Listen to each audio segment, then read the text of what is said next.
वातावरण थोडंसं थंड झालं, पाऊस पडायला लागला की आपण आंब्याचं लोणचं घालून ठेवतो ते वर्षभरासाठी. पण इन्स्टंट आत्ता लगेचच्या लगेच तुम्हाला खायचं असेल तर अगदी झटपट साध्या पद्धतीने महिनाभर टिकणारं लोणचं आपण घालू शकतो. एक कैरी, 10 ते 15 हिरव्या मिरच्या आणि लसूण.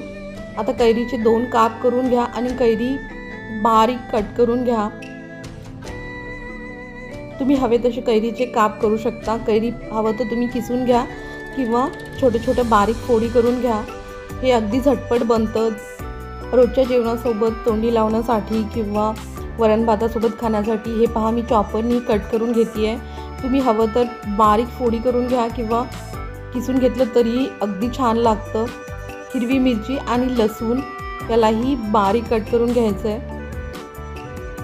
आता आंब्याचे बारीक आपण काप केलेत, त्याच्यावर हिरवी मिरची आणि लसूण मस्त तोंडात येतो तेव्हा अगदी छान टेस्ट येते आणि हे टिकतंही छान एक याला फ्रीजमध्ये ठेवून द्या, अगदी छान टिकतं.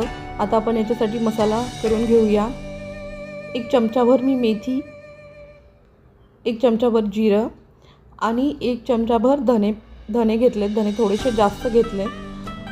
आता हे छान भाजून घ्या. तुम्ही हवं तर याच्यामध्ये अजून बडीशोप वगैरे ॲड करू शकता, कलोंजी, किंवा मग साधा असा आपला घरी जे साहित्य असेल त्यातही हा मसाला तयार होतो. आता याला बारीक मिक्सरमध्ये पूड करून घ्यायची आहे. मी 2 ते 3 चमचे तेल घेतले. तेल छान गरम झाल्यानंतर आपण वाटून घेतलेला हा मसाला टाकून घेऊया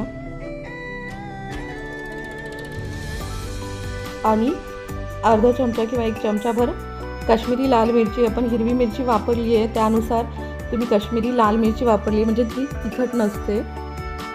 1 चमचाभर, मोठा चमचाभर मीठ. जर तुम्हाला आंबट गोड हवं असेल तर थोडीशी साखर टाकली तरीही चालेल, पण हे लोणचं तिखटच छान लागतं. आता हे थोडंसं थंड झाल्यानंतर हे टाकून घेऊया. हे पहा, मस्त रंग येतो आणि चवही अप्रतिम लागते. अगदी झटपट तयार आहे लोणचं. तुम्हाला व्हिडिओ आवडल्यास लाईक, शेअर, सबस्क्राईब करायला विसरू नका. थँक्यू.